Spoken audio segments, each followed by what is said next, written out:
एक माणूस जो आयुष्याच्या शेवटच्या टप्प्यावर कबुली देतो की त्याने आणि त्याच्या मित्राने 40 वर्षापूर्वी एका मुलीचा खून केलाय. तो जिथे बसलाय तिथेच तिला गाडून टाकलंय हे बोलून तो स्वतःला गोळी मारून घेतो. इथून सुरू होते एक मर्डर मिस्ट्री.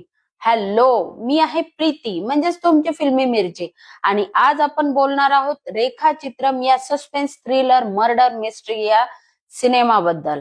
यात पुरावा म्हणून 40 वर्षापूर्वी खून झालेल्या मुलीचा फक्त एक सांगाडा आहे. कोण होती ती, कुठून आली होती, काहीच माहिती नाहीये. पण इन्स्पेक्टर विवेक सगळा गुंता हळूहळू सोडवायला लागतो आणि मग सुरू होते खुनांची मालिका. त्या मुलीचं नाव रेखा असतं आणि ती एक ज्युनियर आर्टिस्ट असते. हा पूर्ण सिनेमा तिच्या अवतीभोवती फिरतोय, म्हणून सिनेमाचं नाव आहे रेखाचित्रम. मल्याळम सिनेमा आणि त्यातल्या त्यात थ्रिलर म्हटलं की बघायला मजाच येते.